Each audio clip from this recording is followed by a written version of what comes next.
Welcome back, all my rockstars, to another episode here in Jurassic Craft. So today we're gonna get two brand new dinos as we always do, so let's dive right into it. So today we're going to be getting our first of these green little thingy majiggies, and that is going to be an Arthropleura, which is going to be a very different cage or enclosure than we have done at all yet. So I'm super excited about this because I'm gonna go based off the Ark Survival Evolved versions of them. I've done a little bit of research trying to get an exact information, but I couldn't find really too much on them about what I wanted. So we have two of these guys that we wanted, and we're getting Ichthyosaurus, which are for that other water cage that you guys seen in the Mossasaurus episode and the other episodes that we haven't done much to. It's just kind of a block full of glowstone. So let's go ahead and let's throw each of these guys in here, get them going up. Now, hopefully none of these break, but if they do, I'm really hoping the Ichthyosaurus do, because we have just so many of them. And actually we have a good few Arthropleuras too, but I mainly want the Ichthyosaurus to break instead of the Arthropleuras, just because they're a little bit rare. So time to get working on these cages. So you guys have already seen the outline and the basis for the Ichthyosaurus cage. It's nothing super impressive or anything, and it's not going to be super work heavy actually, because we've already done quite a lot of it, putting the water in, mining it out and everything, because it was one of those cages that I did a lot of prepping on. But that's not true for the Arthropleura cage, and you guys will understand what I mean by that in a minute or two. So for the Ichthyosaurus cage, all we really have to do is get a viewing area set up. Now obviously we can have the area from above it set up and whatnot, but that's kind of basic. And you know, it's in the water, so even with all that glowstone, it's not the best viewing port. Hi, Mr. Spino, you're so good. I like you so much. You're one of my favorite dinos. And he is going to be, or these guys are going to be extremely easy to set up. Now, these guys, as far as I know, they don't break blocks, they don't do anything like that, so I don't have to reinforce glass the entire cage. I don't have to make it look super fancy, even though I could.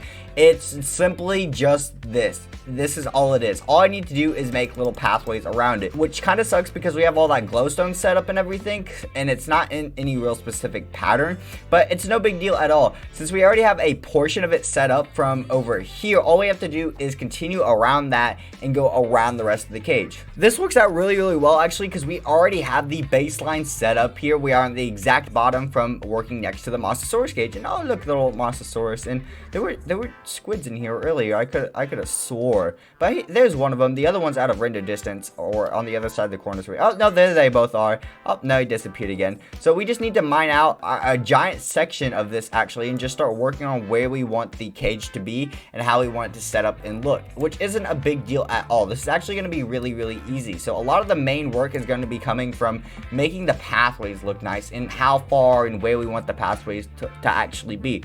So this is going to be really simple for the most part, and I'm actually going to quite enjoy it. So that means we can put a lot more time into building the Arthropleura cage, which is completely different from anything else that we've done. Now, the reason the Arthropleura cage is so different from everything else is because, first of all, I am basing it off the Ark Survival Evolved versions. If you guys have never seen Ark Survival Evolved or played it, they're literally just giant, you know, disgusting, poisonous, acid-spitting centipedes. Now, they're obviously not the exact thing in this version of the mod, and I couldn't find too much information on them because they're a bit of a different dino. They're not one of the regular dinos like a Rex or anything, so a lot of the information just isn't sitting out there in the open to be able to find. And I'll be honest, I didn't do too much hard digging into anything. I mainly wanted to get an idea of what they looked like, make sure my predictions were correct, and you know what, they pretty much were as far as I could tell. So that is actually really good for us. So there is going to be a legit cave, and that's what we're going to be building for them, and it's going to be really interesting and cool, I think, to build that type of cage for these guys. So I'm really excited to build that, because it's going to be weird to try to build a cave that's somewhat naturally looking for them to live in, and at the same time have it to the point where we can just have a viewing section of the cave. So it's going to be really interesting for that fact overall. Now, as you guys can kind of tell here, we're going with the same kind of cage feel that we went with for the good old Mossasauruses. The reason for that is obviously because, one, it's a water dino cage, so it's the best thing, and because it's such a big area, I don't think making the underwater section like the Hinduist cage is such a good idea, because it's so small for the Hinduist. That idea for that cage worked, and the Sarco, the reason it's got neither of these even though it's technically a land and aquatic dino, is because he's been so close to the top of the water pretty much entirely anyways, that it doesn't make a real difference that if we did it to the bottom or not. So this kind of gives the best option for this cage overall. Now obviously we're not filling in the underneath and everything because it's not necessary. For this cage, it doesn't have to look, you know, like the other cages do and everything. It's not going to be that pristine. Now under the glass and everything, this will get changed, but like usually we'll have, you know, the double layers of glass and everything, so it's a little bit different, but we don't have to worry about that. These guys aren't, you know, dangerous. They don't break out of cages and whatnot, so we can make our lives a lot easier here. So all we really need to start working on is mainly getting these staircases and everything right here, so we can actually have a bit of a proper system here, and that is going to be the main portion of it. And if I could get all these random extra blocks out of my inventory, please and thank you. So we can go ahead and put these stone bricks here. There we go. Do this. We want to make sure we get the right section. So technically, if we have a staircase here, we want a staircase like right here, and then one like right here, and then again right here technically. And then we can go ahead and get rid of this. And now that that one's there, we should place that. Yeah, there we go. And that actually works out very, very nicely. Perfectico. Mwah. And now we have the kind of the outline done. So we're not really working on the floors or the walls yet. Right now, we want to get the staircases done because those are the hardest bits. And we have to make sure we watch out for everything else. Okay, everyone. So far with the cage, we've made quite good progress. As you can see here, I'm working on, this is the original staircase underneath us right here. Well, technically above us. So what we're currently doing is, because I want the cage to wrap all the way around, but over there you can see the bottom half of that corner, the top half of that corner, both have glass in it, because technically it's two different sections. That top half of that glass actually is another exit point, but because we want to wrap all the way around, I need a different point to get all the way through without making a secondary entry or exit point that, well, technically a third one, because we already had two, this one and that one over there that we just made.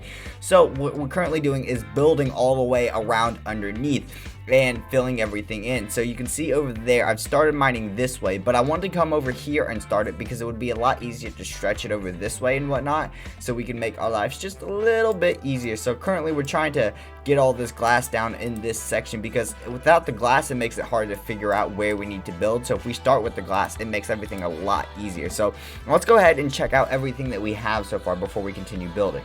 So over here is the other exit point on this corner. You can see it right here. It's just a basic form. Nothing's too done yet. I haven't filled everything out. I've got the most parts of everything down. This is actually going to have to stay dirt because it's the top layer, so it's going to look better up top than it will down below, which is fine. It's just a little bit of a different section for it. Or we could take everything down one block, which seems like more trouble. So what this does is this will follow a staircase down here, which gives us a little bit of a viewing point this way, since that goes up and down all the way through out of it. And then this will wrap around this entirety of the corner and connect right there. Now that top half section of that corner won't be used, but that's fine because up here is the second exit point to get out and everything, which makes it a lot nicer. So unlike the Mosasaurus cage, the one thing that sucks about the cage is when you go through all the way the cage to look at everything, it comes all the way back. You can't actually escape or get rid of or leave the cage entrance or the viewing point without going all the way back through it, and that's not very good dynamic of park flow. So I wanted to build this one as a much better option for us. So yeah, it's coming together really, really nicely. I like it so far. It's just going to be a lot of work to connect these two sections, but we're getting there, and so far it looks nice. I like it a lot. You know, there's a lot of up and down sections. You know, the corners are becoming useful and whatnot, so it's not just everything. It's gonna suck to replace all these outer edges with stone bricks and whatnot, so it looks nicer, but overall I think it looks nice overall. And I don't mind the glowstone in the middle of the glass. The reason for that is it keeps light on the inside and outside, so I don't have to use as many of these torches, plus it keeps light on the inside of the cage itself, so that's really nice as well. Okay guys, so with the eggs now all hatched, well not hatched, the cage is finished and I've got all the eggs and everything in my inventory. We got really lucky actually that none of them broke on the cultivator, because last two times we've been doing this, we've had at least one Paleosaurus each and every time, and they're disgusting little creatures is what they are. So we've got 4 Ichthyosaurus when I really only needed 1 to 2 of them in reality, so that's really cool. And after this, that we can show you guys where we're going to go ahead and put the Arthropleuras as well, because you guys know we're going to have a bit of a cave type thing, but you don't know where yet. So this is the finishment of the good old enclosure. I'm gonna go ahead and show it off to you guys real quick. We come down here and you can see it just stretches all the way around the entire enclosure. So this is super cool and everything. So let's go ahead and let's get all these sacks down. So we come down here. Now sacks usually aren't eggs, so they can just, yep, they spawn instantly, tame to me. There we go. That's absolutely fantastic. Give me the Dinopedia. Oh, I should probably breed some first.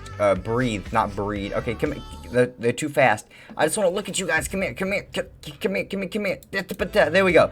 So this will attack on site. The mob it will attack on site. They're not attacking me now. Usually when they spawn in, they're a little bit different. Why is he automatically in -50 mood? I mean, come on. They've got plenty of hunger, and I'm drowning. They're not attacking me. So that's really interesting. They've got plenty of hunger for now, and they said they'll attack on site, but those are dinos that don't attack. So I don't know why it says that. So that's really interesting. Plus the simple fact that they didn't attack on site. So that's another thing as well. I also didn't build me a way in and out of this cage. So that was a mishap. I'll probably have to fix that up at some point. But so yeah, time to start working on the good old Arthropleura cages. Okay, everyone, so you can see we've got a little bit of a new section here. And if you look at the mini-map, you know exactly where we are. We are right on the other side of our Brachiosauruses. Look at all of them. The two little ones are growing up so much. So because we're going for a cave style feel, I went ahead and built me a bridge over to where we're going to be building the cave section. So obviously we've said we weren't going to build in this direction for enclosures, but because it's going to be a cave, it makes more sense to go into a mountain, so it's easier to pre-build and whatnot. And this way it gives us a bit better of a dynamic, so we can literally just mine out the section that we want. And yeah, so I think this looks like a good section, and it works well, so we don't have to clear out a whole bunch of new areas and whatnot for everything. So we can just go ahead and come in here and start mining our way through this and go ahead and get sections going. So it's going to be really nice for us. We can just start mining the section out and everything, getting our cave and everything that we want pre-built and whatnot. So it's going to be really interesting to try to build this. The interesting part is trying to keep the actual outside of it itself. So I probably want to build the entirety of the cave and then build the outside of it. So yeah, it's going to be a really interesting type of enclosure to build.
Okay guys, so this is what we've got so far with this area. So if we come inside here, this will be blocked off with glass. Now I have no idea if he actually can break blocks or not, so I'm just hoping no, and I'm trying to keep this as, you know, cave-like as possible. So it kind of comes down here, right? And this looks a little bit weird for now, but once you come down here, this is just another section that kind of goes down. So what we really need to do right here is just pull it back one more area like this, and that's just so it flows a lot better with it. So it should be more like, yeah, I think that, yeah, that works a lot better with the idea. I also have no idea how big he gets, so I'm trying to do this as best as I possibly can. And I think in all reality, this section, we should just lower this down, right? Let's lower this like this. I think that this is a smart idea. We'll go ahead and lower this like this. We'll leave that little section there. There we go. So the whole point of this is so I can like walk over this glass and it looks like this. So I know it's a bit weird of a size and shape, but at the same time, I think this is plenty of room. Is this corner? Ooh, I could just take these out. Yeah, because they're corners. Can I take these corners out too? Yes, I can. Okay, so that adds a little bit more dynamic and open feel to the room, which is very, very good for us. So yeah, this is what it looks like. I think it looks good. We'll have a wood floor with a diorite, you know, wall. I think I'm gonna leave the stone ceiling though. The reason for that is so we can keep like the natural cave vibe even in the walkways. And then this is what it is. Since this is a cave though, if he ever gets too big for it, and no big deal, we can just expand it quite easily. We can like literally, for example, expand this corner without breaking this glass, and then connect the glass connectways as big and as wide as we need to, and then break the glass away. So this is kind of just a first stage cage to see how he's gonna grow and everything. All reality, he'll probably spend most time down here. The reason I say that is because it's the most open space. I'm trying to create a cave-like feel, but at the same time that causes, you know, weird structure type situations and everything. So yeah, I think it's a good overall starting section of the cave, and I really like this hanging over piece. Okay, everyone, so I think that this is for the most part pretty much done. So we have our little section here. We can stand over and look at them and everything. Everything looks nice. I cut this back a few more blocks and everything so it would look nicer. And once again, like I said before, we can always expand this when needed. It's the very first time we're building a cage like this. So let's go ahead, and I have no idea if these guys will tame to us or not. So let's go spawn and spawn. Ooh, baby Arthropleura. These things look gross. Ugh. Okay, so hunger, herbivore. Okay, this will not, it will attack only if hungry, and they're herbivores. Okay, so can I give them bread? Is that a thing? I can give them bread. Oh, and he tamed me because of that. Okay, yeah, there we go. So now they are mine, and their order stick is just a stick. So that's pretty cool. So hopefully, oh, please don't glitch out. Please don't glitch out. So I might have to make this a double layer, but these guys, hopefully they don't get too big for this section. I don't know what's going to go ahead and go on with it. Can I get rid of this torch here? I can, but it kind of gets rid of the light feel. Okay, we might have to fix that with some glowstone in the floor and whatnot to help it out. Otherwise, it's going to be a little dark in here itself, because the light lets the glass lets light through, but not as much as we might like. So there we go. So hold it there, and these guys are officially spawned. They look gross. Yuck. They're not what I expected, and he's already kind of glitching through that, which tells me I should probably build a second layer to this. Okay, guys, so I went ahead and expanded out this Arthropleura cage a lot from the last cut. It was a pain in the butt, but it looks a lot nicer overall. This section is a little bit weird, but it's all good. It's all good. We still have our little look over section. Everything down here is bigger. We've got an auto feeder set up for these guys, so it's all good there. And I think this is a much better section of the cave now, so we don't have to worry about anything too much. So yeah, that works out really, really nicely. Make sure to comment and subscribe as well. Get us to that 500 subscribers. We're 10 away at the time of recording this, so go for that big goal, and we can get our Pokemon sleep block going. And yeah, I'll see you all later, Rockstars. Peace.